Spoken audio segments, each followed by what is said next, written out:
Boa noite.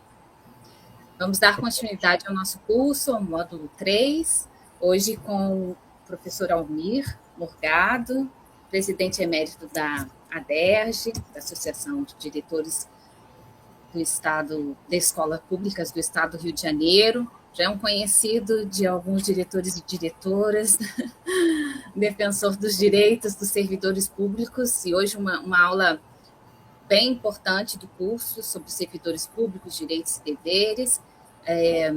O Almir também é coordenador adjunto acadêmico desse curso. Ele nos deu todo o suporte, porque compreende bem as demandas, né, do Estado, dos diretores e das diretoras, então, na formulação pedagógica também dos módulos. Eu agradeço a oportunidade de conhecê-lo, Almir, pessoalmente, também virtualmente, né? Estamos aí nesse curso desde o ano passado, lutando por ele, e conseguimos fazer quase aí no final do segundo tempo, mas já finalizando também agora esse módulo 3. Boa noite, Almir, e obrigada novamente. Boa noite, Adriana, querida. Boa noite a todos. Parabenizo, né, os cursistas por essa oportunidade. Quando a gente imaginou e organizou o curso, né, a gente realmente sabia da dificuldade que vocês têm em obter tempo, né, para poder se qualificar, se aperfeiçoar. Então, realmente, eu reconheço a dificuldade, é muito complicado, é muito difícil, mas nós tentamos organizar de uma forma que vocês possam usufruir e aproveitar das informações o máximo possível, né? Como a Adriana disse, a gente está já, na verdade, desde o ano passado, tentando implementar esse curso, foi possível agora.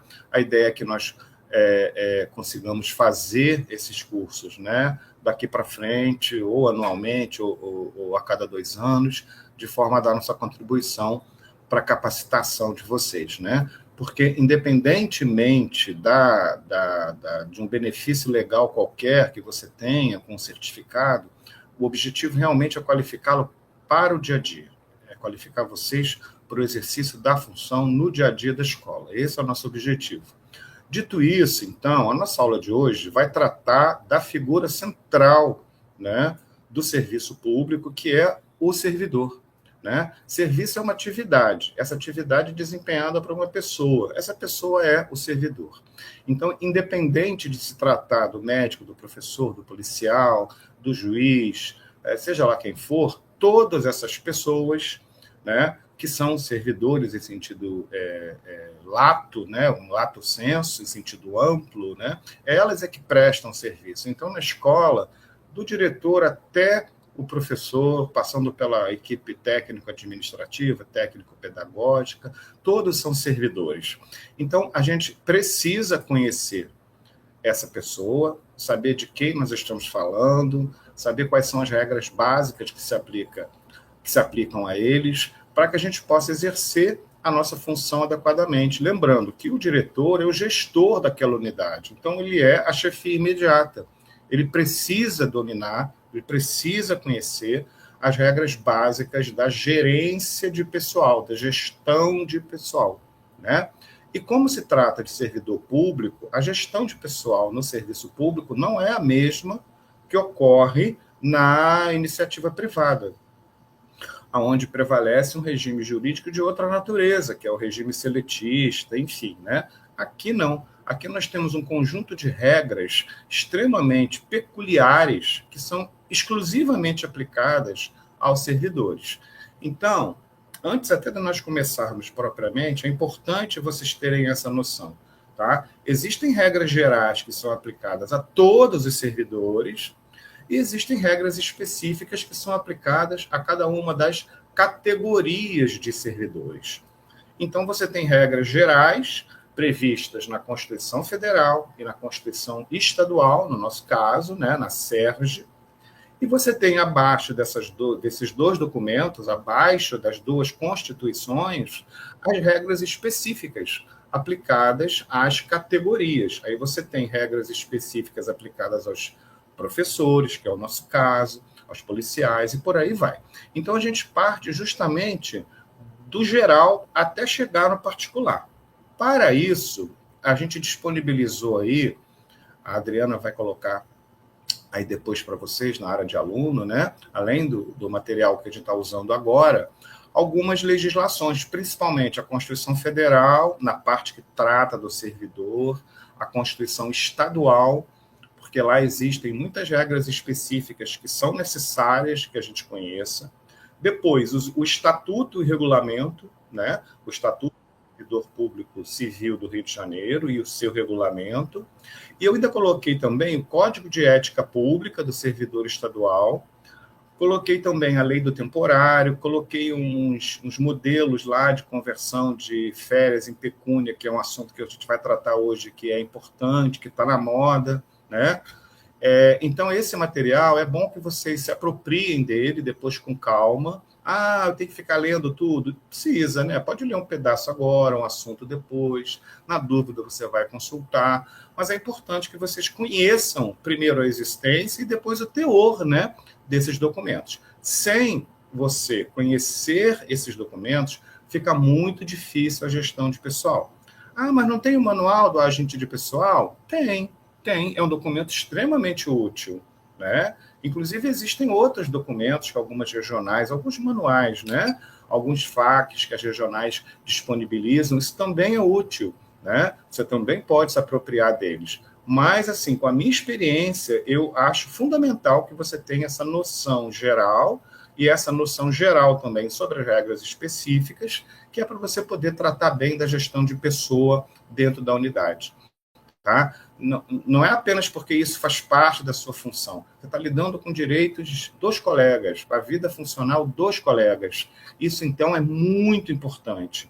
Tá certo? Então, esse material está disponível para vocês. E vamos começar, então, lembrando que, como nós somos gestores públicos, né, diretores de uma unidade administrativa, não importa se é uma escola A, B, C, D ou E, se tem 10 funcionários ou se tem 200, todos são gestores de órgão público. Então, são agentes públicos, como a gente vai ver daqui a pouco. Então, antes de fazer qualquer coisa, você tem sempre que ter na sua cabeça que, por um mandamento constitucional, a ação do gestor público tem que ser legal, impessoal, moralmente aceita, transparente e eficiente, que são os 5 princípios básicos que organizam, né, toda a estrutura da administração pública. Imagina a administração como uma árvore, tá? E abaixo mesmo, né, do solo, onde você tem as raízes, é onde você vai encontrar os princípios.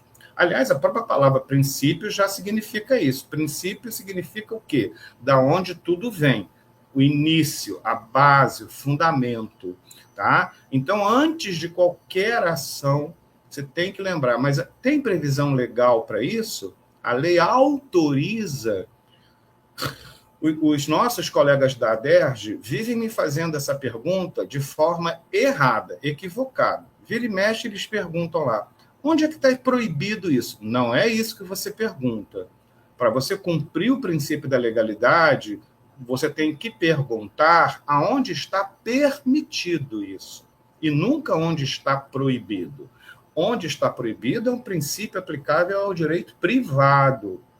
Ninguém será obrigado a fazer ou deixar de fazer alguma coisa, senão é virtude de lei. Então, a lei proíbe. Aí é uma questão privada. Na gestão pública, é onde a lei autoriza. Exemplo, o professor diz, olha, hoje eu não posso vir, hoje é meu dia de trabalho, tá? Eu posso trocar esse dia por um dia de férias? Aí eu venho lá no recesso um dia para pagar esse dia que eu não virei agora, hoje. Se fosse numa empresa privada, o empregador poderia dizer, ok, problema, tudo bem. Você não vai poder dizer isso para o professor. Não, professor, infelizmente, se você não vier hoje, eu não posso te dar a presença. Não posso. Eu tenho que te dar a falta. O que eu posso tentar fazer é tirar você do quadro de horário de hoje e te jogar lá na semana que vem. Mas este dia, que seria o seu, você não vai poder assinar como presente. Poxa, diretor, mas eu vou pagar esse dia outro dia. Eu sei, colega. Só que não tem o quê?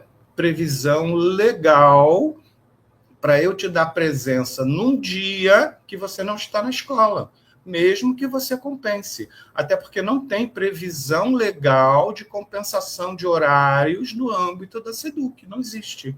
Poderia até existir, talvez exista no futuro. Hoje não tem. Então, um exemplo muito bobo de um fato muito corriqueiro que vive causando problema. Tá certo? Então, esse raciocínio é aplicável sempre, em qualquer circunstância. Claro, né, gente? Observado o bom senso, né? Que eu nem mencionei aí, que é um subprincípio, que é o da razoabilidade, mas você tem que lembrar que é o bom senso. Claro. Então, assim, eu preciso ter autorização legal. Além de a lei autorizar, eu sempre tenho que agir de forma neutra, imparcial, impessoal. Tá certo? Nós, como gestores, não temos amigos, nem inimigos, nem afetos. Nós temos servidores. Nós temos colegas de trabalho. Tá certo? Relação de afeto é uma relação que você vai ter na sua vida pessoal. A gente não pode, sob pena de violar o princípio da impessoalidade, nos portarmos de forma passional. Eu não gosto desse professor, então eu vou colocar ele 4 dias no quadro de horário. Esse daqui eu gosto, então eu vou colocar 2. Isso é completamente ilegal, porque viola o princípio da impessoalidade. Você está sendo passional, você está se deixando levar pelas suas preferências pessoais, e isso não pode. Da mesma forma que você não pode selecionar fornecedor por simpatia, você tem que selecionar pela proposta mais vantajosa. Você não pode selecionar, escolher, né, qual aluno que você atende ou qual você não atende por questões de índole pessoal. A mesma coisa para os servidores. Então, agir de forma impessoal é agir de forma neutra, tá? Sem preferências pessoais. As suas paixões têm que ficar em casa e nas suas relações pessoais. Na escola, na relação pública entre você e o chefiado, você tem que sempre se portar de forma neutra, cumprindo a lei de forma igualitária para todo mundo, tá certo? Sempre fazendo referências com os valores morais da nossa sociedade. O princípio da moralidade, que é bem complicado, então a gente também não vai entrar nesses detalhes aqui, porque não precisa, é só para dar uma pitada, né, de sal. Você tem que se portar, né, na sua gestão de uma forma que seja ética, tá? Que seja conforme os princípios da ética e o que é moralmente aceito pela nossa sociedade. Isso se reflete no vestuário, na forma que você fala, no tom de voz, nas palavras que você escolhe. Então, eu preciso ser um santo? Não, santos a gente tem lá nas religiões. Aqui a gente precisa ser ético, íntegro. É por isso que nós temos um código de ética, tá? E lá se descrevem quais são os comportamentos que são aceitos ou que não são aceitos pelos gestores públicos, tá certo? E, por último, né, para fechar esse grupo dos princípios, nós temos que sempre optar pela ação que for mais eficiente.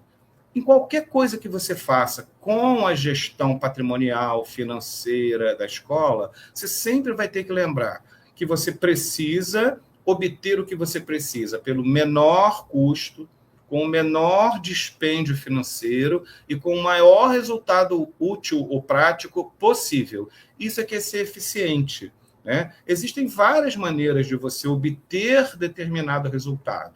É o que a gente chama de eficácia. Ora, se eu estou com dor de cabeça e eu tomo uma dipirona, a dor de cabeça vai passar. Então, a dipirona é eficaz para curar a minha dor de cabeça, tá certo? Agora, tem remédios que atuam em 10 minutos e remédios que atuam em meio minuto, né? Aqueles analgésicos sublinguais. Ora, o que atua mais rápido é mais barato e tem o mesmo efeito, é mais eficaz, é mais eficiente. É esse caminho que você vai escolher. Então, antes de tomar uma decisão na escola, em qualquer nível, você tem sempre que pensar isso, né? Ter esse vetor na cabeça. Eu tenho que obter o melhor resultado possível, com o menor custo e com o maior resultado, o melhor resultado para o interesse da escola, que é o interesse público. Tá certo? Então, com esses princípios na cabeça, vamos começar aqui falando agora da pessoa de quem que é o sujeito da nossa aula, que é o agente público. O que é um agente público? Veja bem, eu estou falando de um gênero enorme, tá? Ele é sempre uma pessoa física que tem uma ligação direta com uma entidade ou órgão da administração. Então, são esses 3 requisitos. Vejam bem, ele tem que ser pessoa física. Então, a empresa nunca pode ser chamada de agente público. Pessoa jurídica não pode ser agente público por uma impossibilidade jurídica. Ele tem que ter um vínculo direto com a administração. Não precisa ter feito concurso, porque tem agentes públicos que não são concursados. Não precisa ser vitalício, não precisa ser para sempre, pode ser durante um período. Se ele tem um vínculo direto, olha, por que eu estou enfatizando o direto? Por conta do terceirizado. O PDR, o pessoal que faz a merenda, o pessoal da manutenção, o pessoal da limpeza, os porteiros, eles não são agentes públicos. Não são. Como não são, se eles estão na escola trabalhando? Porque eles não têm um vínculo direto com a escola, ou com o Estado, melhor dizendo, né? Eles têm um vínculo indireto, porque entre eles e o Estado, quem é que tem lá?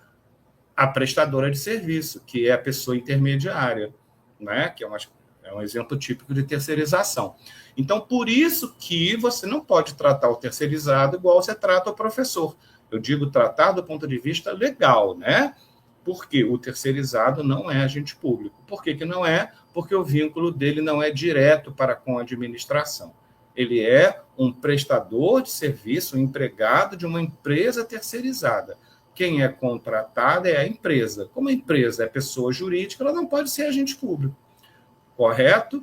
É por isso que, às vezes, se estabelece alguns vínculos com o terceirizado. Ah, mas eu gosto tanto, porque uma pessoa tão boa, isso aí, a rigor, não pode acontecer. Primeiro, pelo princípio da impessoalidade. Lembra? Que você não pode pautar os seus comportamentos pelas suas preferências pessoais. E segundo, porque quando o Estado faz um contrato de terceiria, ele contrata o serviço, ele não contrata a pessoa. Então, pouco importa se vem o João, a Maria ou o José. É claro que na escola, por várias questões, inclusive, é melhor que você fidelize algumas coisas, algumas pessoas, né? Os PDRs, os porteiros, é bom que eles sejam fidelizados, no sentido de que seja sempre aquele profissional, por uma questão até de segurança dos alunos, né? E de facilidade da gestão do diretor. Eu sei quem está lá, eu conheço. Então, isso é útil, mas não é um requisito. Tá bom, pessoal? Então, é importante isso, tá? E, então, definimos quem é o agente público, né? Pessoa física vinculada diretamente à administração, independente de ser um vínculo temporário, permanente, vitalício, etc.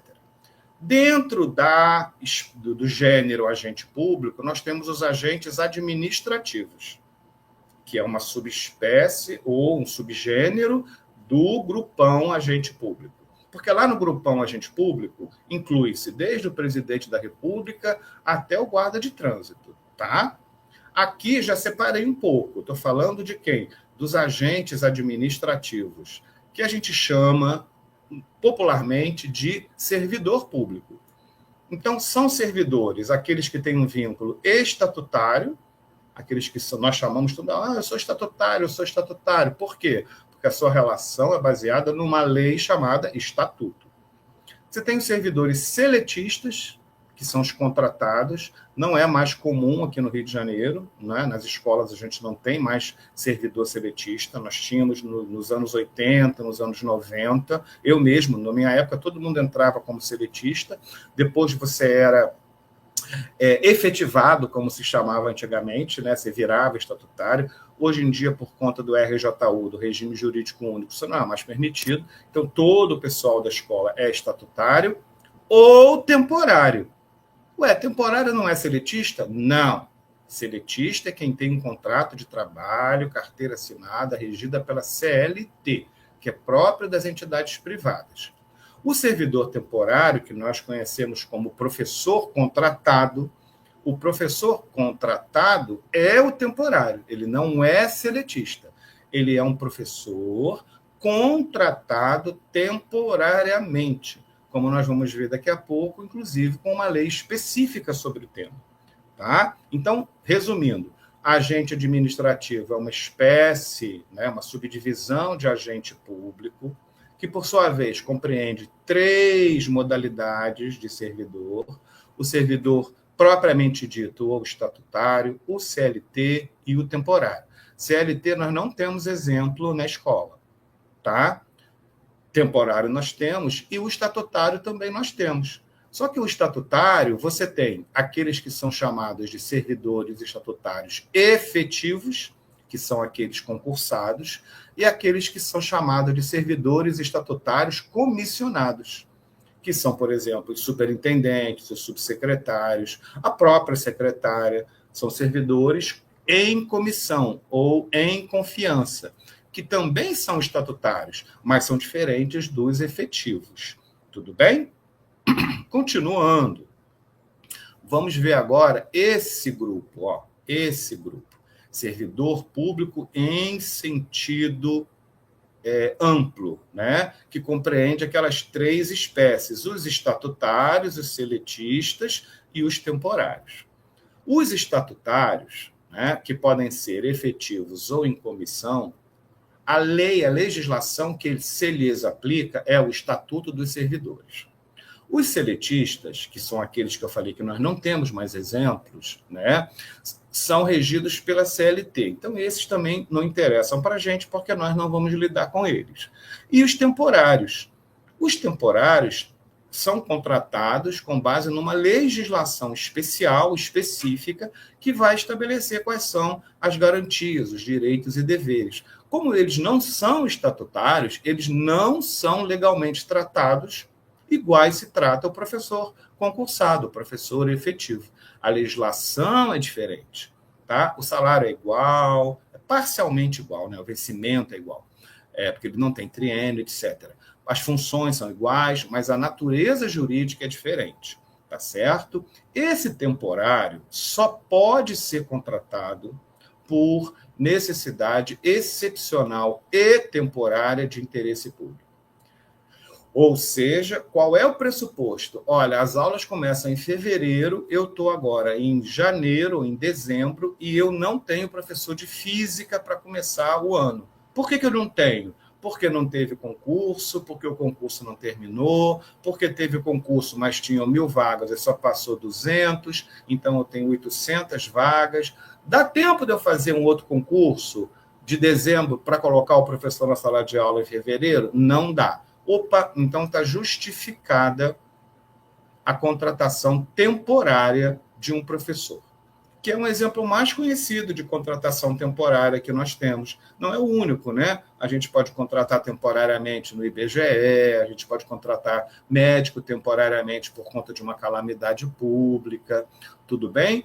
Então, no caso do temporário, e mais especificamente no caso do professor temporário, aqui no Rio de Janeiro, nós temos, como eu disse, a lei que trata deles, tá? Que é a Lei 10.363 de 2024.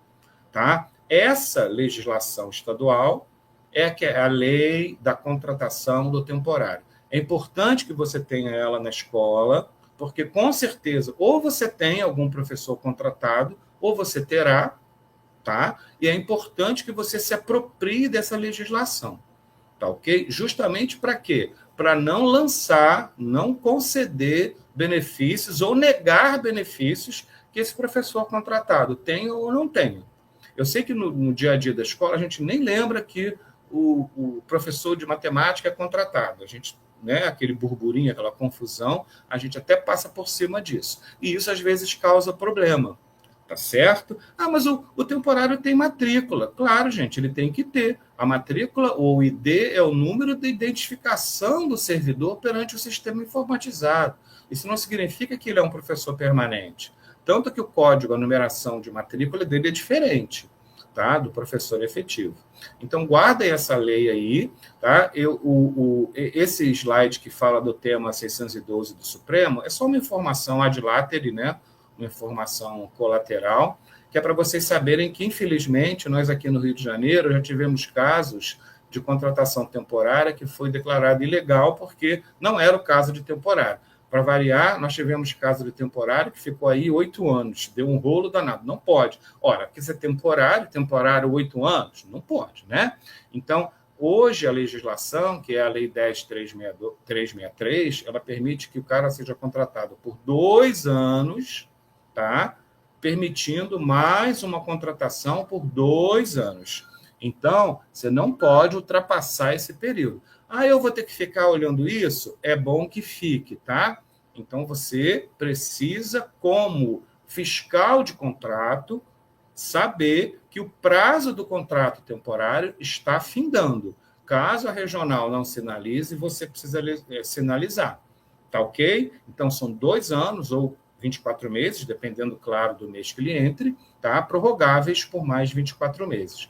O contratado, o professor contratado, ele não precisa fazer concurso, tá certo? Ele está amparado numa exceção que nós temos lá na Constituição, que é quem faz concurso é o professor efetivo, tá? O professor contratado, assim como o servidor em comissão, eles não se submetem a concurso. Mas o Estado, no caso do temporário, tem que ter um critério para a seleção. Lembra do princípio da impessoalidade? Eu não posso escolher aquele que eu gosto ou não gosto. Então, o Estado faz o quê? Uma seleção simplificada. No caso da SEDUC, o candidato entra lá, preenche lá um monte de papel e a aprovação e a classificação dele é dada com base na titulação, que é a experiência, os cursos de aperfeiçoamento, pós-graduação, etc. Não há necessidade de concurso, de prova. Pode fazer? Pode, mas não é obrigatório. Nós temos lá no 37, inciso 2, esse que nós estamos mostrando aqui, que fala da necessidade de concurso público, tá? As exceções. Tudo bem? E o temporário é uma dessas exceções. Tá ok? Dito isso, vamos lá, então, sistematizar. O servidor, né, esse que a gente está falando, é aquele que ocupa um cargo. Um cargo. O que é um cargo? O cargo é como se fosse uma célula dentro de um corpo enorme, que é o que nós chamamos de administração. Administração pública, né? Os cargos podem ser classificados. Então, nós podemos classificar os cargos quanto ao provimento, quanto à estrutura e quanto à natureza. Tá certo? Então, cargo público. Quanto ao provimento, nós temos os efetivos e os comissionados. Vocês estão vendo como vocês falam isso todo dia? Toda hora a gente está falando sobre esses conceitos. E como isso é relevante, por quê?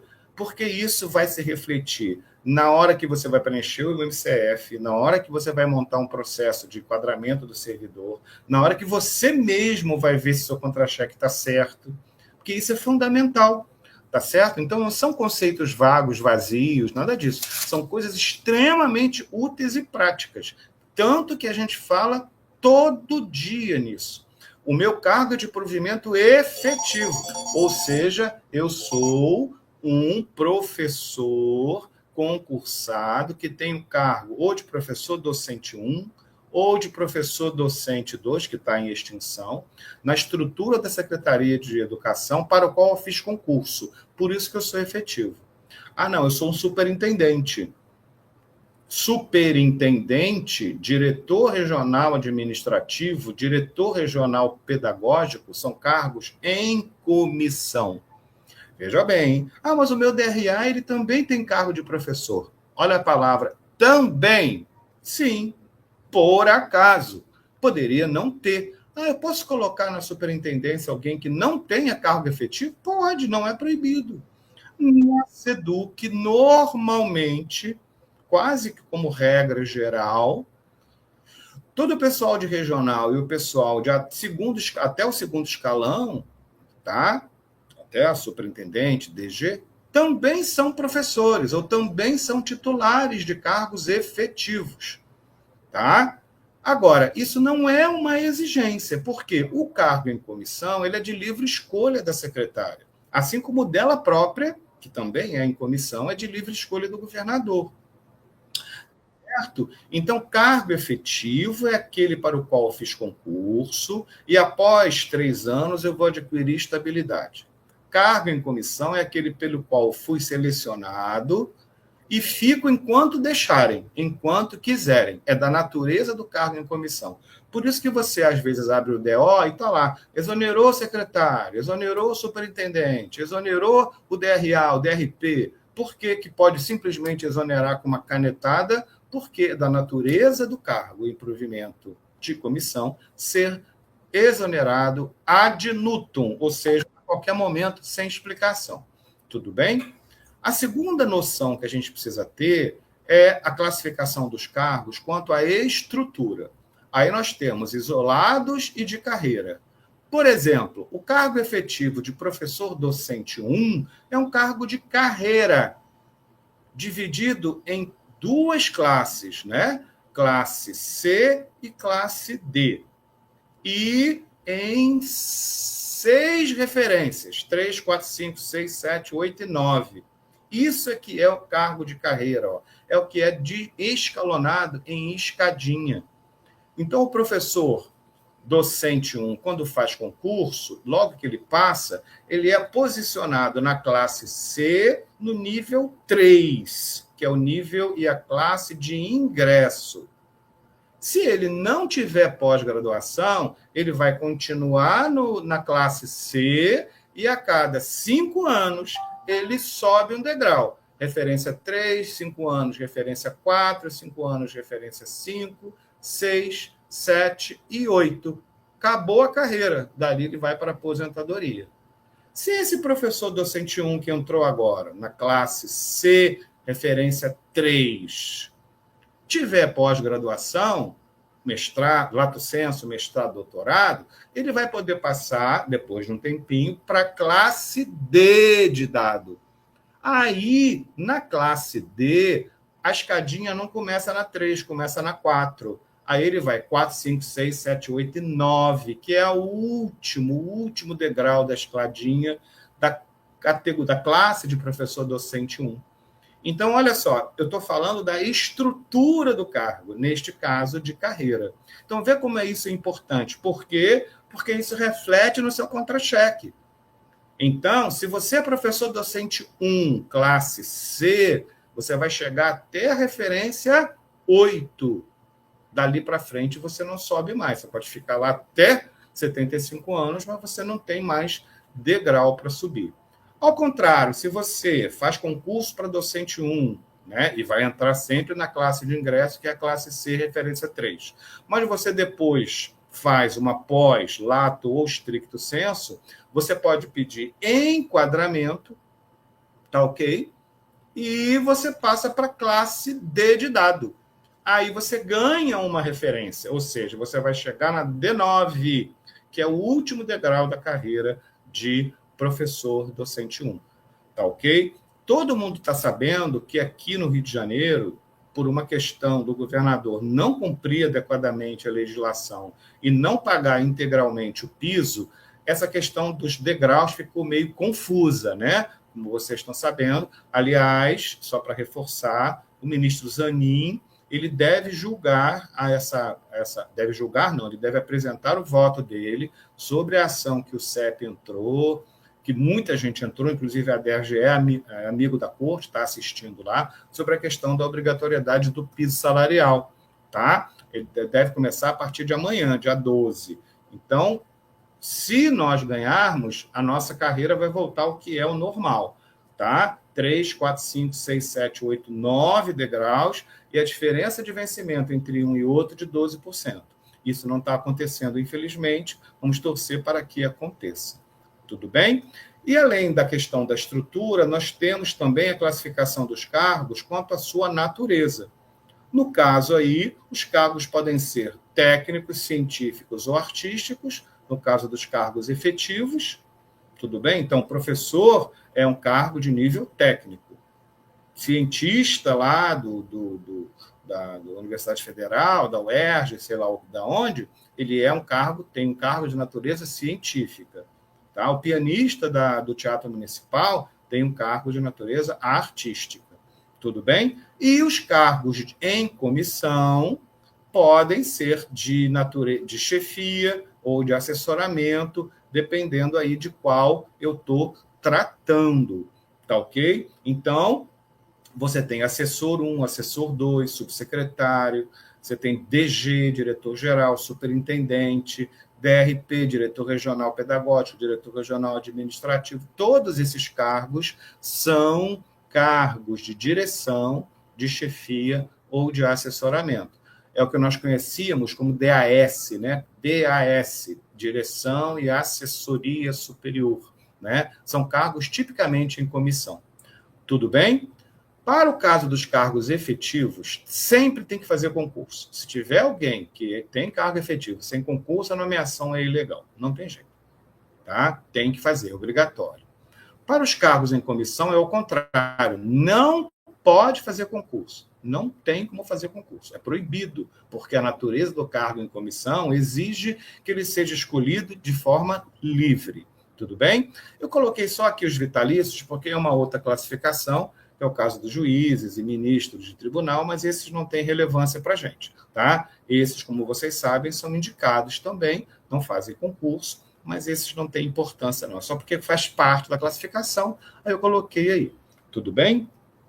Aqui nesse fluxogramazinho, que eu acho importante vocês depois se apropriarem com mais calma, a gente vê como é que se dá a admissão dos nossos professores, ou como é que se deu a sua própria. Você com certeza seguiu isso daqui. Tá? Então, como é um cargo efetivo de carreira, você precisa fazer o concurso, para tanto, primeiro, libera o edital, aí você faz o concurso, que pode ser, neste caso aqui do professor, de provas e de títulos, aí sai a classificação em DO, aí dentro da validade do concurso, o governador vai nomear você, aí publica lá decreto de nomeação, é o primeiro passo para você entrar no cargo. Tá? Depois você vai ser chamado para apresentar os documentos, fazer exame médico, aí marcam o empossamento, que é o dia que você vai assinar lá os documentos, assinar o termo de posse, tá certo? Depois você vai ser encaminhado para uma regional ou para uma escola, onde você vai começar a trabalhar. Exercício é o período dentro do qual o servidor está em ação, em atividade.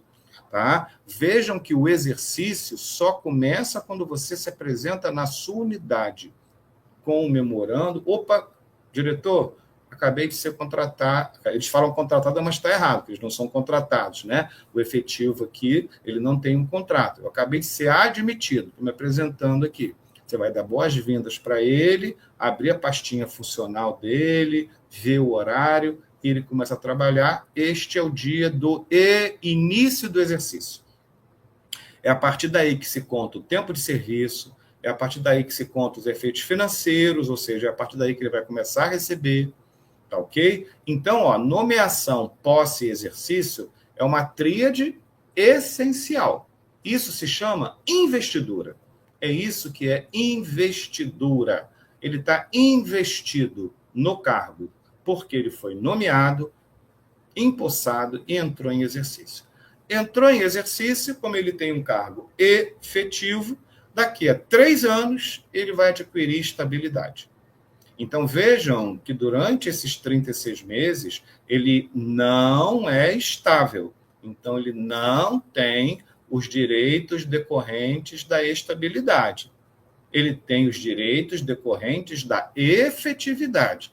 O salário dele é igual, a atividade é igual, o horário é igual, mas alguns direitos que a estabilidade confere, o servidor que está em estágio probatório não tem. Então, vocês têm que também ter esse controle.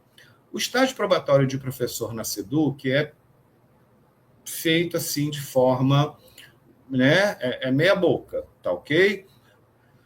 A rigor deveria ter avaliação, etc e tal, acaba não tendo quase nada, mas você tem que ter essa anotação para saber que esse servidor seu ainda não completou os 3 anos, então ele ainda não tem estabilidade. Só após 3 anos a contar do exercício é que ele, então, tem todos os direitos plenos de servidor estável e efetivo. Tá ok? Bem, os cargos em comissão, que são aqueles de direção e chefia e assessoramento, eles podem ser de hierarquia elevada ou de hierarquia intermediária. Os de hierarquia elevada, estou falando de DRA, DRP, subsecretário, superintendente, coordenador de gestão, coordenador não sei de quê, esses, tá, podem, como eu disse, serem ocupados tanto por quem tem cargo efetivo, quanto por quem não tenha. E eu disse para vocês que na SEDUC, normalmente, quem tem os cargos em comissão também tem o cargo efetivo de professor, mas isso não é obrigatório, tá ok?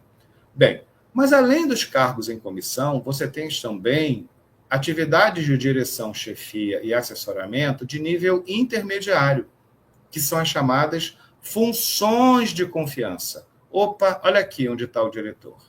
O diretor de escola, assim como o adjunto, o secretário, o coordenador, o OP, o OE, o agente de pessoal, eles têm uma função gratificada, uma função de confiança. Tá? Por isso que não tem cargo de diretor. O cargo de professor docente 1, a função é de diretor. O cargo é de professor docente 2, a função é de secretário de escola. Então, direção, adjunto, secretário, APO, são funções de confiança. Essas funções de confiança só podem ser ocupadas por quem tenha cargo efetivo. Por isso que você nunca vai ver um extra-quadro numa escola, ou seja, um comissionado puro, aquele que não tem relação efetiva. Não vai ver, porque a nossa legislação exige que para ser diretor seja professor, que para ser secretário não precisa ser professor, tá? Secretário pode ter um outro cargo, merendeira, inspetor de aluno, não é, tem que ter o curso específico, né? Mas adjunto, diretor-geral, OP, OE, tem que ser professor. Aí você vai pedir, você vai ter a designação deles para a função tal. No caso do diretor-geral e do adjunto, no Rio de Janeiro, a lei exige que, antes do secretário designá-lo, haja uma consulta à comunidade, que nós não, né? Alguns erroneamente chamam de eleição. Não é propriamente uma eleição, tá? É uma consulta, um processo consultivo. Então, tem uma consulta onde a comunidade se manifesta através do voto e aonde o secretário, então, vai designar aquele que foi indicado, ou aqueles que foram indicados, né, pela comunidade para ocupar o cargo de diretor e de adjunto. Tá ok? Mas não tem consulta para OE, não tem consulta para OP, não tem consulta para coordenador. Quem é que faz a indicação? O próprio diretor. E quando o diretor conclui que não é mais útil a presença daquele servidor e quer substituir, o que o diretor pede? A dispensa. Isso é normal, faz parte da dinâmica da administração, tá certo? Vejam como que você pode pedir a dispensa de um adjunto, de um OP, de um OE, porque trata-se de uma função de confiança. Dispensado da função de OP ou de OE, ele volta para a regência, ele volta para a sala de aula, porque o cargo dele é de professor. Tá? Essas funções de confiança, até mesmo a de diretor, elas são sempre provisórias durante um período. No caso atual do Rio de Janeiro, o diretor é indicado e designado após a indicação para ocupar a função por 3 anos, né? Tudo bem? Continuando, então. Um grande problema que nós temos com a figura do servidor, principalmente com a figura do servidor professor, é a questão da duplicidade de vínculos, ou seja, é quando o servidor tem 2 cargos ou 2 matrículas. Todos nós sabemos que professores podem ter 2 cargos. A Constituição autoriza. Tá? Então, a coisa mais comum que tem é que os professores tenham 2 cargos. Então, em princípio, como é proibida a acumulação de cargos, aí nós temos que ter as exceções. Uma delas é a de professor. O professor pode ter 2 cargos de professor, ou ele pode ter um cargo de professor cumulado com um outro de natureza técnico-científica.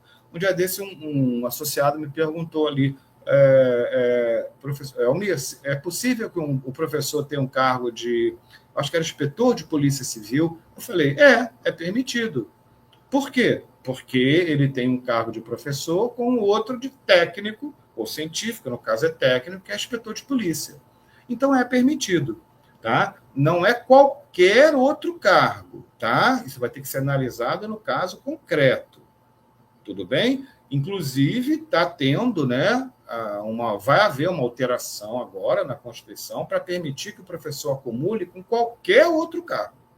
Tá certo? Por enquanto não tem, então não são todos, literalmente, tá? Mas, assim, é muito comum isso. Mais comum é o professor que tem 2 cargos de professor. Isso, então, aí você pode ter as acumulações internas ou externas. A acumulação interna é quando os 2 cargos de professor são da mesma rede.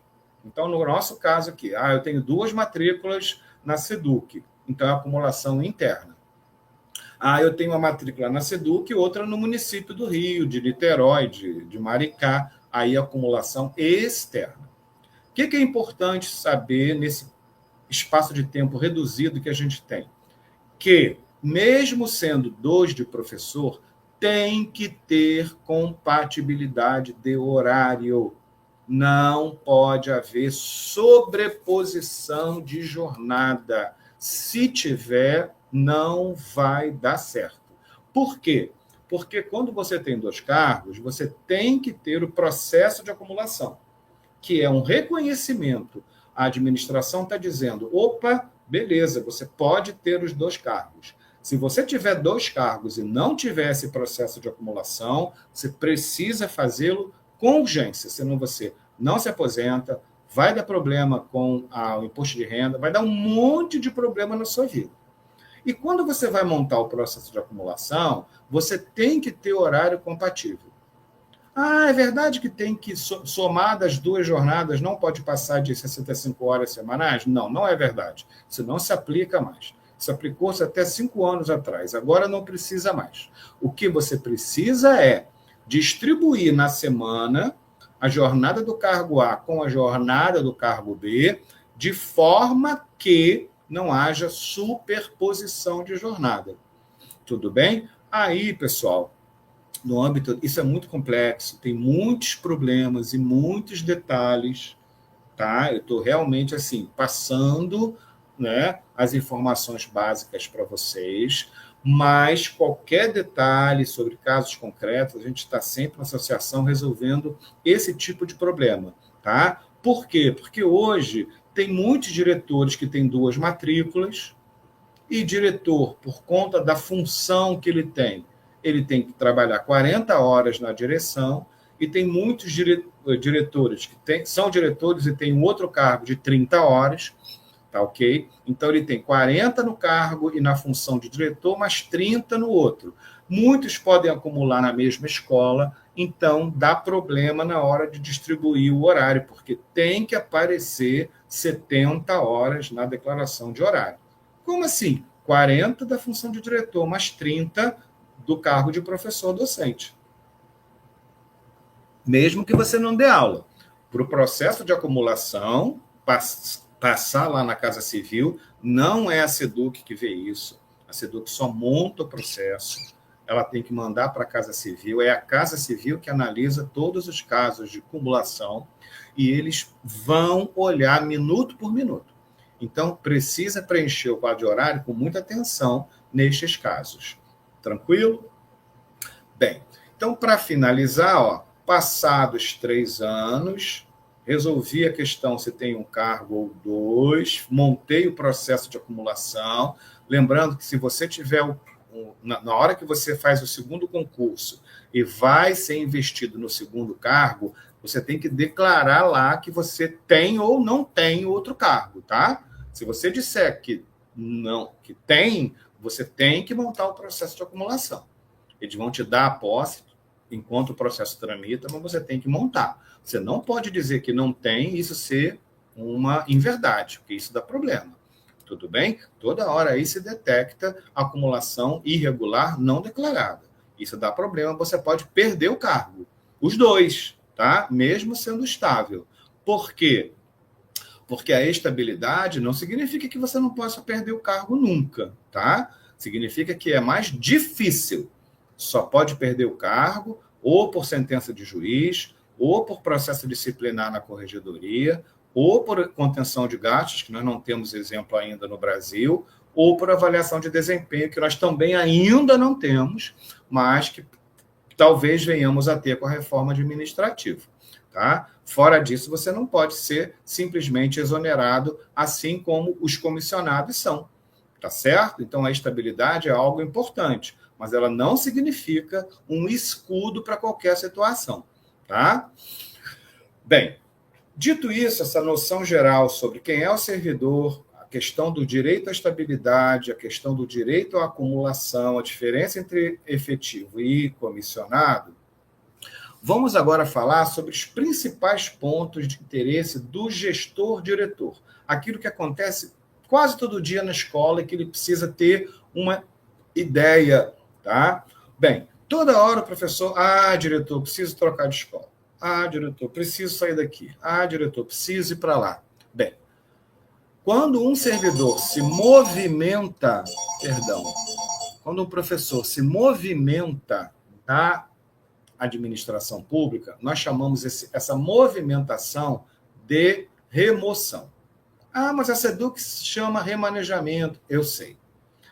Mas a Metro chama, sei lá, emprestado, eu sei. Não importa o nome.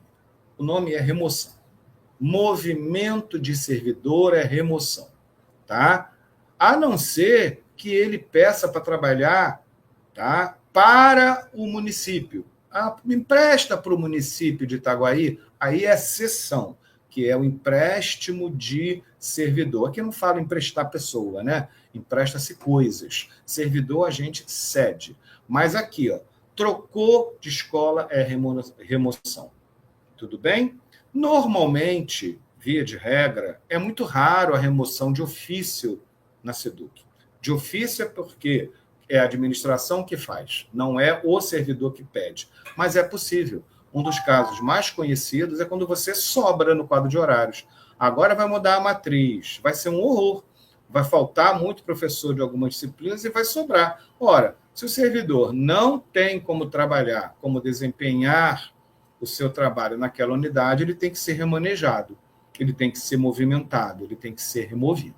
Essa remoção se dá mesmo que ele não queira. É a chamada remoção ex officio, por iniciativa da administração. Tudo bem?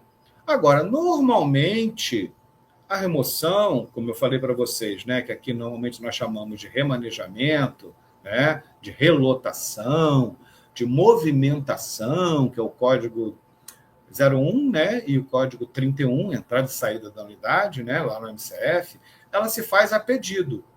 Então, é quando o servidor pede para sair. O servidor pode pedir para sair porque o cônjuge dele se mudou, que é a remoção para acompanhar a cônjuge. Ele pode pedir para sair por questões de saúde. Ele pode pedir para sair até por uma conveniência. Olha, eu me mudei de bairro, numa cidade como o Rio de Janeiro, né? Eu estou morando em outro bairro, muito longe. Então, esse tipo de movimentação é a chamada remoção, ou, usando o jargão normal, remanejamento, né? Relotação, a pedido, tá certo? Então, o professor vai sair da unidade, você vai dar o código de saída, e o diretor que recebe o professor vai dar o código de entrada no MCF, tudo bem? Precisa ter um amparo para isso, não é simplesmente o professor dizer, estou indo para a escola. Vocês sabem que o procedimento não é esse. Normalmente isso é feito via regional, tá? E, por exemplo, no caso de acompanhar cônjuge, é obrigatório, tem que ir. A administração tem que conceder, tá? Então, se o cônjuge do professor saiu do Rio e foi para Campos, o professor vai ter direito de trabalhar em Campos por causa do princípio da proteção à família, tá ok? Mas, quando é apenas uma questão de conveniência, normalmente as regionais até marcam um período no ano onde elas fazem esses remanejamentos. Tranquilo? Bem, Uma outra informação importante, que é a questão do tempo de serviço, que é fundamental para a licença-prêmio, para as férias, né? Para a aposentadoria. Então, essa apuração do tempo de serviço é fundamental. Tá? Como é que se apura o tempo de serviço? A apuração do tempo de serviço é feita com base na frequência. E a frequência no estado do Rio de Janeiro é apurada através do cartão de ponto físico. Aquele que vira e mexe nem chega na escola. Eu posso colocar cartão ponto digital? Não tem previsão legal. Não tem previsão legal para o ponto digital. O ponto no Rio de Janeiro é o ponto papel. E o diretor transcreve aquilo ali para o mapa de controle de frequência, o MCF mensal. São esses documentos que você usa para apurar o tempo de serviço. O tempo de serviço é sempre contado em dias. Isso dá muito problema, gente. Pelo amor de Deus. O professor docente 1 normalmente trabalha 2 dias ou 3 dias na semana. Mas você não vai contar apenas esses 3 dias, né? Se ele trabalhou um mês inteiro, ele vai ter o quê? 30, 28, né? 29, que são os meses de fevereiro, 30 ou 31 dias de tempo de serviço. Não vai ter só 2 dias na semana. Então, não importa, o professor é mensalista, ele não é diarista. O horário de trabalho dele é que é escalonado de uma forma diferente das outras categorias. Mas a apuração do tempo é feita em dias, tá? Considerando-se o ano com 365 dias. Tá? E o ano que for bissexto vai ser 356. Então, para isso, você precisa preencher o MTS, que é o mapa de tempo de serviço, muito direitinho. Hoje já tem algumas regionais que até disponibilizaram a planilha de preenchimento automático do MTS, que ajuda pra caramba, tá? Você só vai alimentando ali as faltas e ela já faz o cômputo. Tudo bem? É muito fácil. Fazer o MTS todo manual é cansativo.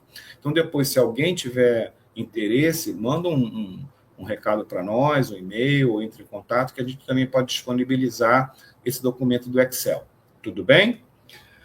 Então, começou a trabalhar, entrou em exercício, começou a apurar o tempo de serviço, a cada ano civil, ele vai ter direito a 30 dias de férias. Gente, férias é um problemão. Cuidado com isso, tá? Férias não é dinheiro. Férias é descanso, tá?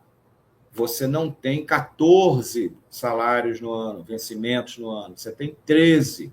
12 regulares, que são relativos aos 12 meses do ano, mais um no mês de dezembro, que é o 13º. Aliás, não tem 14, infelizmente, né? Podia ter 14, 15, 16, 17, 18. Nossa, ia ser tão bom, mas infelizmente não temos, tá? Então, no mês que você está em casa, dormindo mais tempo, descansando, que é o mês de férias, você não recebe um salário a mais, recebe um salário normal, vencimento normal do mês, tá certo? Porque férias não é dinheiro, férias é descanso. Só que desde 88, a Constituição Federal criou um benefíciozinho extra. No mês que você estiver descansando, que é o mês de férias, você vai receber 1/3 a mais, que para você poder comprar um negocinho, fazer uma viagenzinha, no nosso caso, muito curta, né, professor? Mas, enfim, esse 1/3 a mais é chamado adicional de férias. Então, no nosso caso, você vai pegar o vencimento, somar com o triênio, somar com a gratificação de diretor e somar tudo e tirar 1/3. É aquilo que você vai receber a mais no mês que você tirar férias. Qual é o nome disso? Adicional de férias. Por conta desse valor, muitos colegas, tá, tiram as férias, entre aspas, apenas no papel e vão trabalhar. Não façam isso. Além de ser ilegal, isso é um absurdo que você está fazendo com você mesmo. Mas o diretor nunca consegue tirar férias. Eu sei como é difícil. Mas aí vai conselho, né, de alguém que foi diretor 32 anos seguidos. Não façam isso. Tá? A administração tem que se virar. A escola tem que se virar. Você precisa ficar em casa. Tá?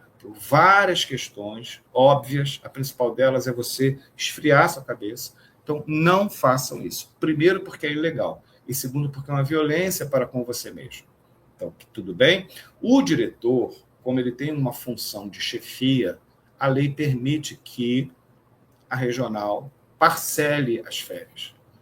Então, muitas regionais, tá? Até muitos diretores também, preferem tirar 2 períodos ou 3 períodos. Raros são os diretores que tiram 30 dias.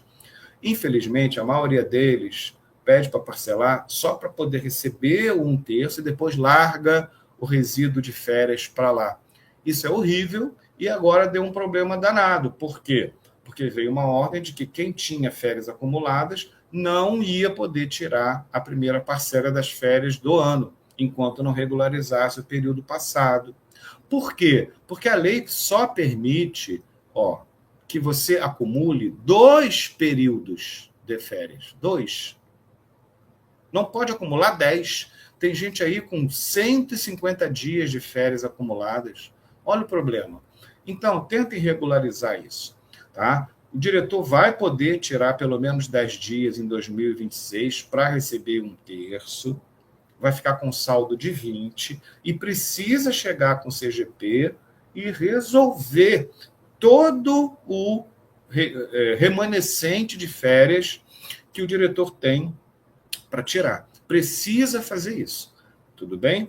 Professor docente não tem isso. Ele tira 30 dias, sempre no mês de janeiro, que o professor precisa tirar férias coletivamente, junto com os alunos, tá? Então, no mês de janeiro, os professores estão em férias. Não pode trocar dia de trabalho por dia de férias. Olha, eu vou viajar porque eu tenho um curso, vou faltar 5 dias agora em setembro, mas lá em janeiro eu só vejo, aí que é minhas férias, aí eu venho 5 dias, eu fico em casa só 25. Não pode, lembra? Você não tem autorização legal para fazer isso. Tudo bem? O diretor, o professor, ele tem 30 dias de férias em janeiro, e entre um semestre e outro, ele tem o que a SEDUC chama de recesso, tá? Mas, na verdade, não é recesso, não. É férias também. E a gente tem uma boa notícia.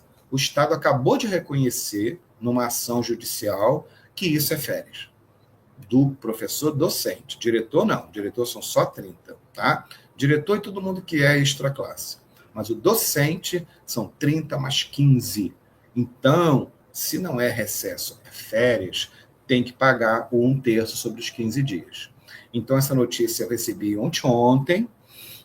A PGE, a Procuradoria-Geral do Estado, reconheceu na ação judicial que é devido o adicional de férias sobre os 15 dias. Então, daqui a pouquinho, a gente vai ver a SEDUC tendo que pagar também o adicional de 1/3 sobre os 15 dias de recesso. Tudo bem? Bem, como eu falei para vocês, acumular férias é sempre a exceção, a não ser no caso do diretor e do adjunto, por imperiosa necessidade do serviço, que é o que ocorre, desde que não passe de 2 períodos, como eu falei. Então, é necessário que você regularize o seu saldo de férias. Tudo bem? Da mesma forma que eu posso, por necessidade de relevante interesse público, parcelar suas férias em períodos de 10 ou períodos de 15, eu também posso interromper, gente. Ah, mas a Metro me deu férias, agora acabou de me ligar que ela vai cancelar. Pode isso? Pode. Infelizmente, o regime estatutário permite o cancelamento de férias também por imperiosa necessidade do serviço. Então, isso pode ser que aconteça. Não é comum, mas é permitido. Tudo bem? Outra questão relevantíssima na gestão de pessoas, gente, são as licenças. Tá? Servidor estatutário tem um monte de licenças. Um monte. Eu peguei as principais aqui, que está no artigo 97 do regulamento, tá? Que são justamente a licença médica, a licença para tratar a pessoa da família, a licença gestante, a licença prêmio, a licença para acompanhar a cônjuge, o serviço militar e a licença para mandato. Essas são as principais. Então, essas você precisa dominar. Tudo bem? Qual que é a regra geral de licença? é que tirando, tá? Tirando, ou seja, exceto para o serviço militar, para acompanhar cônjuge e para desempenho de mandato, o servidor não pode ficar de licença por mais que 24 meses consecutivos.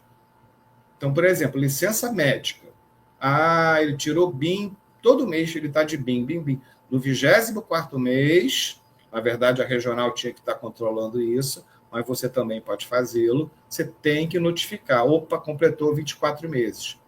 Por quê? É vedado, ele precisa ir a periciamento. Então, cuidado com o NCF de servidor licenciado, tá ok? Precisa acompanhar para não dar problema, tá ok? Bem, no caso do diretor, que tem uma função de confiança, algumas licenças não são concedidas. Não são, porque não são compatíveis com a função de chefia, com a função de direção. A mais importante dessas, que não pode ser usufruída, né, usufruída pelo diretor, isso vale para adjunto também, né, é a licença-prêmio.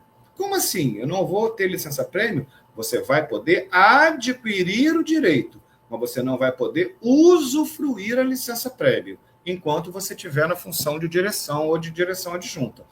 Nenhuma função gratificada, tá? Por quê? Porque é proibido, não é compatível. Então, vocês que estão diretores hoje, o tempo de serviço está sendo computado para fins de licença-prêmio, tá? No entanto, eu adquiri mais uma LE hoje, 3 meses. Posso pedir a regional para gozá-la no que vem? Não, não pode pedir, e se pedir, ela vai dizer não, porque é vedado. Tranquilo? Bem, licenças de fundamento médico, que são licença para tratamento médico da própria pessoa, né? Licença médica, licença para tratar de pessoa da família, licença maternidade, ou qualquer outra licença acidente de serviço, que é a licença acidentária, o servidor não pode exercer atividade remunerada. Não pode. Se ele fizer isso, for descoberto, é uma ilegalidade. Tá? Infelizmente, existem casos de professor estar de licença na matrícula do Estado, médica, e não estar de licença médica na matrícula na FATEC. Na FATEC ele não consegue mais porque a perícia médica vai pelo ID. Tá? Antigamente ainda conseguia, mas hoje não consegue mais. Mas, então, vou dar outro exemplo. O professor está de licença médica na SEDUC, no Estado, e não está de licença médica no município do Rio de Janeiro. Olha, isso é um problemão, viu? Muito sério. Então, eu estou de licença para tratar de doença em pessoa da família. Eu pedi licença porque meu pai está doente e eu preciso cuidar dele. Mas aí se descobre que o servidor está trabalhando numa escola particular, ou em outra atividade qualquer, dirigindo táxi, não importa o quê. Se for descoberto que o servidor de licenças médicas, lato sensu, estão exercendo atividade remunerada, ele vai responder a uma sindicância e pode perder o emprego. Tá? Cuidado com isso. Tudo bem? Como todos nós sabemos, a licença para tratamento da saúde cabe ao diretor fazer o encaminhamento, né? O antigo AIM, que hoje é tudo feito por agendamento, etc. Né? O diretor não pode se recusar a fazer o encaminhamento. O servidor pode chegar na escola, segunda-feira, forte, moreno de praia, exalando saúde. Opa, olha, diretor, estou querendo pedir uma licença médica. Perfeitamente. Me traz os documentos tais, que a sua função como diretor é receber e encaminhar. Diretor não tem competência no sentido técnico, tá?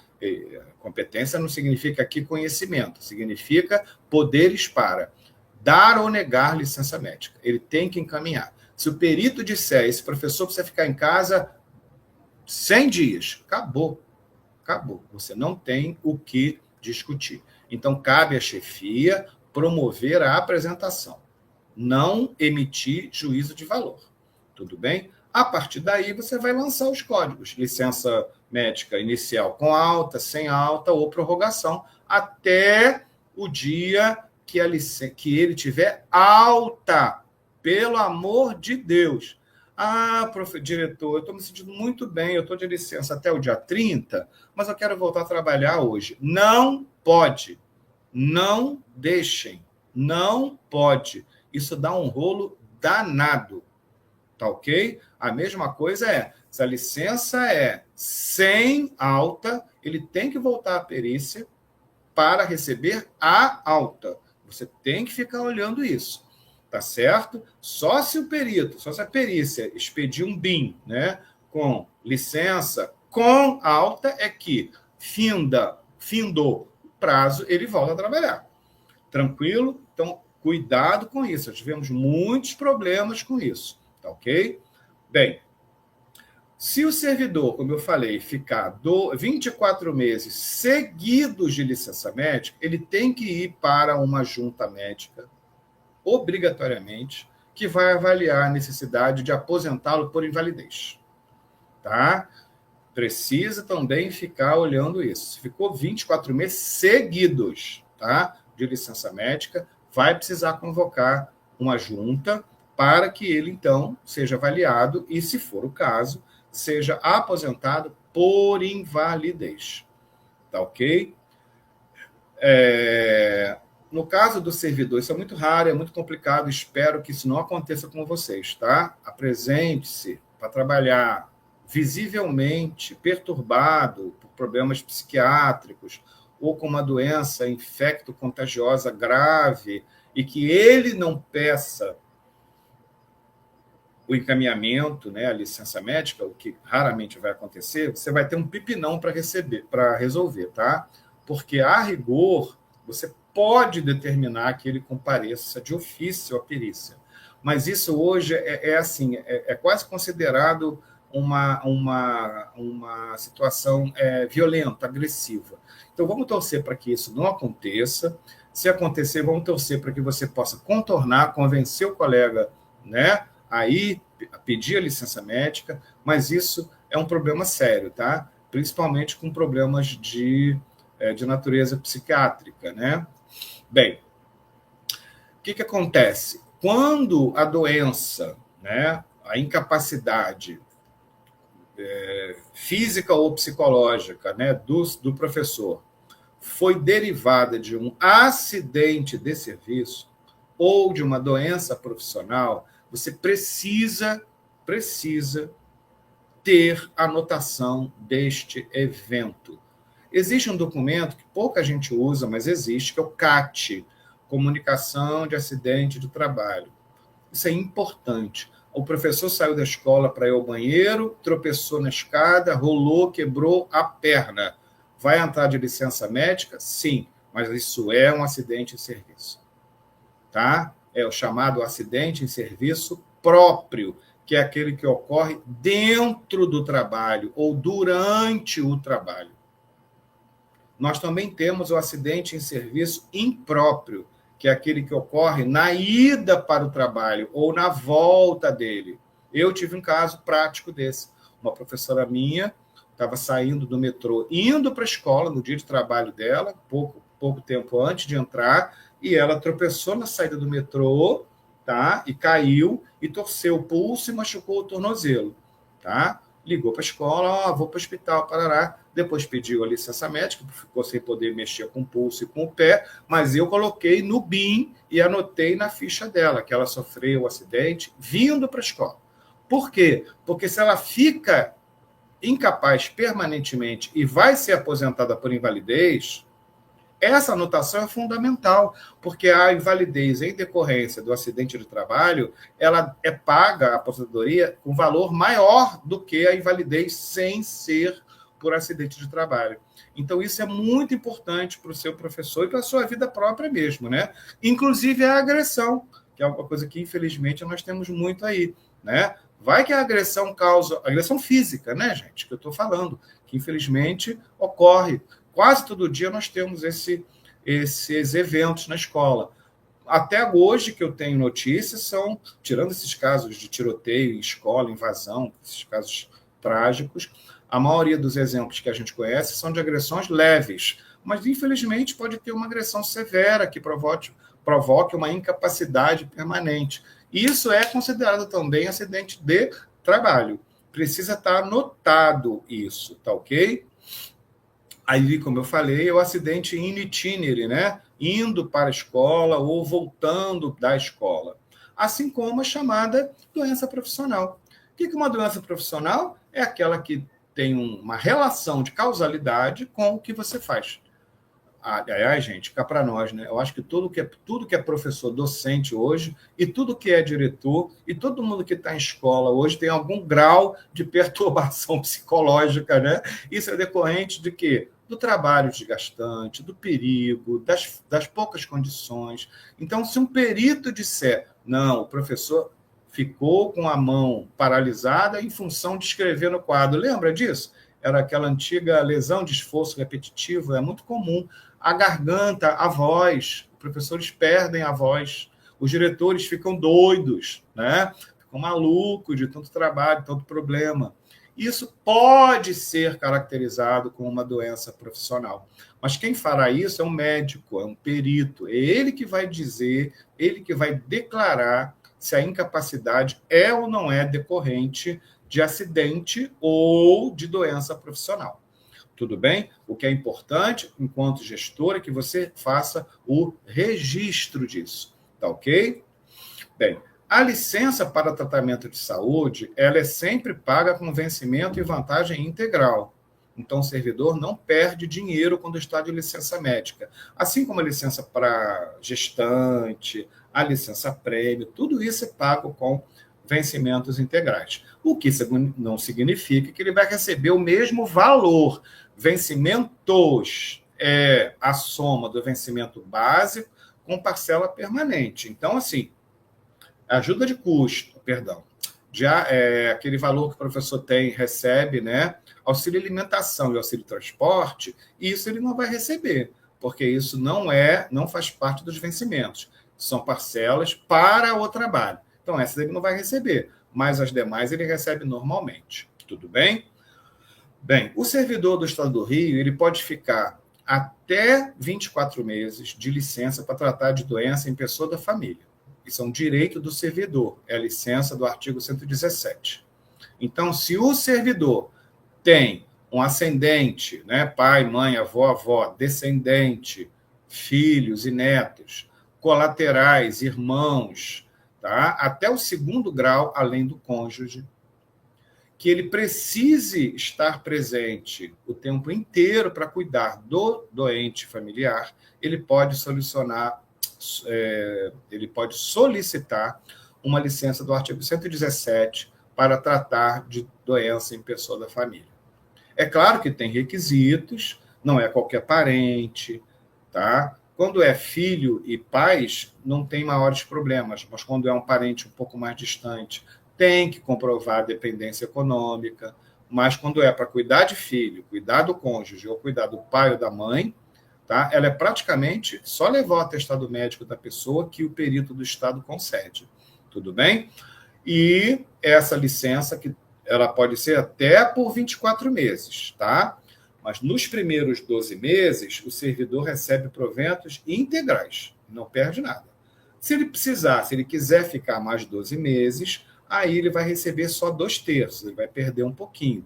Mas se ele estiver numa situação limite, que ele não possa realmente trabalhar e cuidar do familiar, ele vai ter que fazer. Nesse caso, perde um pouquinho de dinheiro, mas consegue cumprir a sua obrigação familiar. Cuidado, gente, porque existe um outro benefício, que não é licença, que chama-se redução de carga horária, que é quando você, servidor, tem sob sua responsabilidade alguém que tenha necessidades especiais.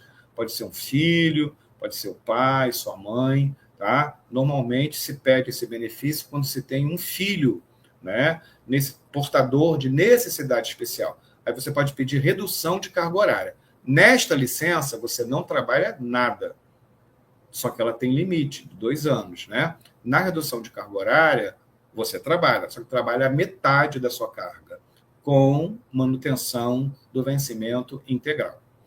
Tudo bem? A outra licença que vocês precisam ter um pouquinho de cuidado é a licença gestante, ou licença maternidade, que ela é de 180 dias. Tá certo? No caso do Estado, você só vai ter que ter cuidado se a sua professora disser, tá, que o bebê nasceu e ficou internado.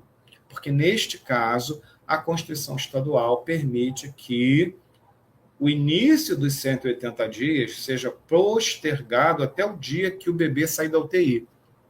Tá ok? Que foi uma demanda que foi atendida em 2015, porque muitas servidoras mulheres diziam que o bebê nascia e que o bebê tinha algum problema, tinha que ir para a UTI, e ficava um mês na UTI, quando o bebê voltava, a licença gestante já tinha passado 30, 40 dias, e que ela ficaria menos tempo. Bem, o legislador, sensível a isso, colocou esse benefício aí para os servidores do Estado do Rio de Janeiro. Tá ok? Então, a licença maternidade é a partir do dia que o bebê nasceu, 180 dias, e caso ele nasça e vá para a UTI, o início da licença maternidade é postergado até o dia que ele tiver alta. Tudo bem? Fim da licença gestante, né? A servidora ainda tem mais 90 dias, 3 períodos de 30, que é o período de licença amamentação. Na verdade, na prática, é uma prorrogação, tá, do pedido de... na verdade, na prática, é uma prorrogação da licença gestante. Mas a gente chama amamentação porque o fundamento é esse. Tá? E além desse benefício, ou seja, 180 mais 90, a gestante tem direito a férias e tem direito a gozar de licenças prêmio, se ela tiver direito logo a seguir, tá? O período da licença gestante. Tá ok? Além disso, no caso de aborto ou de perda gestacional, tá ok? Dependendo aí, né, do momento em que houve a perda gestacional, a gestante, também a partir de uma modificação de 2015, pode passar a ter direito, pode adquirir o direito a uma licença maior, que pode ser de 30 dias ou de 120 dias, dependendo do momento em que ocorreu a perda gestacional. Tá ok? É mais um benefício para a servidora mulher que vocês, diretores, têm que ficar atentos. Tá ok? Eu disse que a servidora pode pedir a licença gestante a partir do nascimento, é o que normalmente acontece, mas a lei permite que ela peça a partir do 8º mês, tá? É porque ninguém faz isso, normalmente você deixa para pedir justamente quando o bebê nasce, que é para passar mais tempo, né, com o bebê. Mas a lei permite que a partir do 8º mês você possa pedir a licença para gestante, tá ok? Como eu falei também, tá? A licença maternidade, a licença gestante ou a licença para o aleitamento pode ser imediatamente seguida das férias e da licença prêmio que a servidora tenha. Justamente para quê? Para permitir que a mãe fique mais tempo com o seu bebê, né, o seu filho. Bem, licença para acompanhar cônjuge, tá? Não é remoção. Remoção quando você pede para trabalhar no outro município porque o seu cônjuge foi para lá. Agora, se o cônjuge vai para outro estado, vai para o exterior, como é que você faz? Ou larga ele e fica trabalhando, ou você pede licença para acompanhar a cônjuge. Aí é uma licença, você não vai trabalhar, claro, não vai receber, porque é uma licença sem vencimentos, tá ok? Ela é concedida a cada 2 anos, prorrogáveis até o dia que você pedir para voltar, e você vai ficando de licença enquanto for necessário. Só que é importante, isso pouca gente faz, que se a sua intenção for voltar, você precisa fazer as contribuições previdenciárias, tá? Senão, no dia que você voltar, você vai ter uma dívida com o Rio Previdência. Por quê? Porque você, mesmo de licença, não deixou de ser servidor. Você é servidora, você só está licenciado. Então, você tem que pagar as contribuições previdenciárias. Cuidado com isso. Isso vale para qualquer licença sem remuneração, tá? Você precisa fazer o pagamento da contribuição previdenciária. Tudo bem? E a licença para acompanhar cônjuge, ela mesmo sendo dada por 2 anos, você pode pedir reassunção a hora que você quiser. Eu pedi por 2 anos, mas chegou 2 meses depois, eu não aguentei ficar lá, quero voltar. Pede reassunção, não tem nenhum problema. Mas, a rigor, ela é por 2 anos, prorrogável a cada 2, indefinidamente. Tudo bem? Até o dia que você pedir para voltar. Tudo bem? Depois nós temos a famosa licença-prêmio, que vai acabar, hein, gente? Aproveitem, porque daqui a pouco o regime estatutário vai ficar igual ao regime seletista, né? A gente só vai ter direito a trabalhar, mais nada. A licença-prêmio é aquele período de 90 dias que você tem a cada 5 anos de trabalho. Então, a cada 5 anos de trabalho, você, como prêmio, então por isso que ela tem natureza premial, você tem esses 3 meses de licença. É chamada também licença especial. Só que você não pode ter sido suspenso ou multado, faltado ou ter ficado mais de 90 dias de licença médica, senão interrompe a contagem. Tudo bem?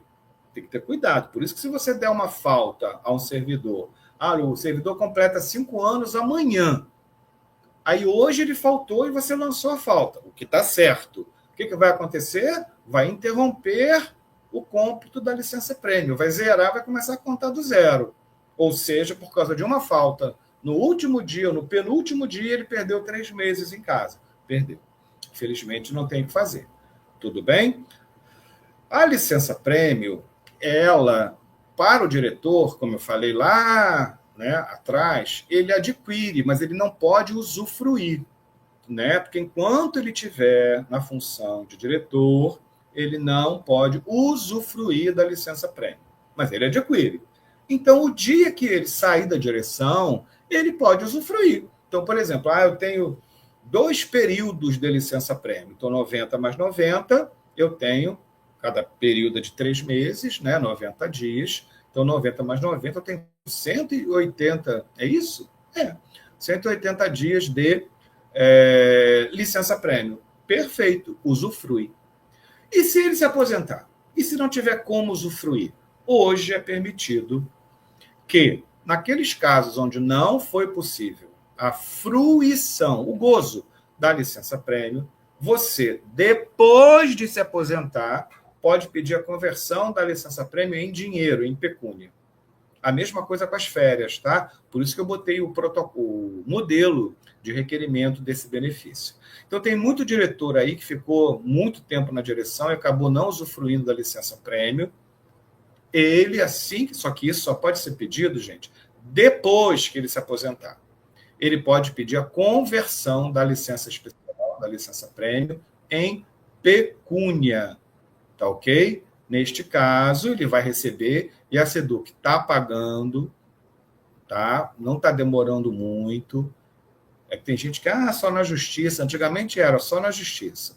Agora, realmente, pelo que eu acompanho, a SEDUC está pagando.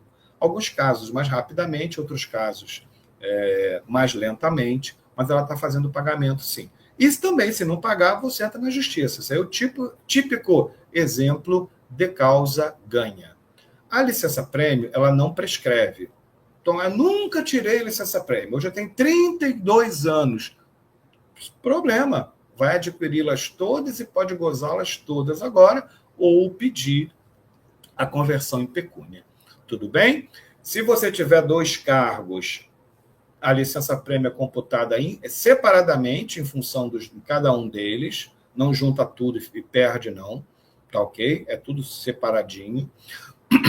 E quem puder gozar, tá? Na SEDUC, mesmo docente, é muito raro eles concederem licença-prêmio. Você pode gozar os 90 dias direto, você pode gozar em períodos de 1 a 2 meses, desde que entre um período e outro haja um interregno de 12 meses. Tá? Mas na SEDUC, tirando o caso da grávida, né, da gestante, onde eles são obrigados a dar licença-prêmio, é muito raro. Tá? É muito raro conceder-se licença-prêmio. Por isso que tem tanto professor que está pedindo a conversão em pecúnia. No caso da licença-prêmio, é a mesma coisa da licença para acompanhar cônjuge. Você pode pedir reassunção a qualquer momento. Tá ok? Não precisa, eu pedi 3 meses, mas eu me arrependi, quero voltar. Pode pedir reassunção. tá ok? E, por último, gente, uma outra licença que eu gostaria também de chamar a atenção de vocês é a licença paternidade, tá? Que no nosso caso é de 30 dias, é só o pai trazer a cópia da certidão de nascimento, tá? E da licença adoção, que tem o mesmo prazo da maternidade, 180, tá? E da paternidade, 30 dias. Então, filhos, né, biológicos e filhos do coração, mas aí tem que ter adoção legal, claro, né? O servidor tem que obter a guarda legal do adotado, né? Se for homem, vai ter os mesmos 30 dias, no caso de filho biológico. Se for mulher, vai ter os mesmos 180 dias. Tá ok? Pessoal, eram esses pontos que eu me propus a tratar com vocês nesse nosso breve encontro, nessa nossa aula geral, tá? Eu procurei, então, selecionar aqueles tópicos que a gente, no dia a dia, vê que causam maior problema na gestão de pessoa. Tá ok? Eu espero que realmente seja útil, tenha sido útil, que vocês se apropriem do material. Tá ok? Adriana? Tem duas questões que eu não as realizei porque não eram desses slides, mas que dizem respeito às obrigações gerais do diretor. Uma delas é quando a escola não tem um agente de pessoal, se o diretor ele é obrigado a fazer todas as declarações de frequência dos processos e toda essa parte ativa da escola. E a segunda... Eu queria dizer que não é. Eu queria dizer que não. Eu gostaria muito de dizer que não é, mas infelizmente é. Por duas razões. Uma, porque a SEDUC, né, você sabe que ela casqueira o diretor, né? O diretor é pau para toda a obra. E segundo, porque tem uma previsão legal mesmo. Nas atribuições, lá nas atribuições gerais da direção, na resolução, no quadro de horários e na própria legislação do agente de pessoal, está dizendo que, na ausência do agente de pessoal, a obrigação da gestão de pessoal é do diretor. E é por isso que está dando muito problema, porque o diretor não é capacitado para fazer processo de aposentadoria, por exemplo. Essa é uma reivindicação que a DERJ faz toda hora, mas não tem agente pessoal, ninguém quer exercer essa função, a gratificação é vergonhosa, é uma trabalheira, uma responsabilidade. Então, colega, no seu caso aí, infelizmente, você tem que dar um jeito, a atribuição é sua, você não pode se negar, mas caso você não consiga, não saiba fazer e não consiga se apropriar, aí não tem jeito. Tem que procurar o auxílio da regional, ou procurar o auxílio de um colega, ou procurar o auxílio de um colega que tem agente de pessoal, que possa te orientar, tá? Mas, infelizmente, o diretor não pode se negar a dar documento ou montar processo de professor com a justificativa de que não tem um agente de pessoal, tá? E a outra, Adriana, qual era? A outra é quando o professor é readaptado e se ele tem que comparecer à escola, e se ele não comparece, como proceder com a falta desse professor readaptado? O professor readaptado, ele não está de licença. Então, ele não tem nenhuma previsão que ele possa não cumprir sua jornada, sua atividade. Tá? No nosso caso aqui, a maior parte dos casos, o professor está readaptado em função extra-classe. Nós temos muito problema com readaptação, muitos. Tá? Mas, sendo objetivo aí, ele tem que ir. Tem que ir. Se ele não compareceu no dia que ficou determinado, no dia de trabalho que ficou determinado para ele, você vai lançar a falta, código 30 no MCF. Claro, a não ser que ele apresente uma justificativa legal. Não é uma justificativa pessoal, é legal, ou seja, daquelas que estão na lei. Dentre elas, a mais comum, o atestado médico. Se ele foi ao médico, esteve adoentado, claro que aí você vai lançar o código de afastamento médico. Mas se ele não compareceu no dia de trabalho, é falta, código 30. Você nunca, aproveitando isso, gente, nunca dê em presença para quem não estava na escola.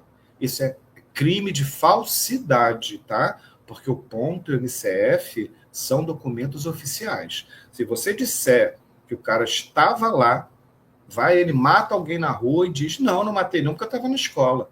Aí vai pedir, que o juiz faz isso, traz o comprovante da escola. Você vai ter que mentir para o juiz, dizendo, não, o cara estava aqui, sim. Porque você vai dizer o quê? Não, ele não estava não, mas eu lancei a presença porque ele trocou de dia. Olha só o problema. Isso é crime, não pode fazer isso. Tá? Então, readaptado, seja lá quem for, faltou, é falta.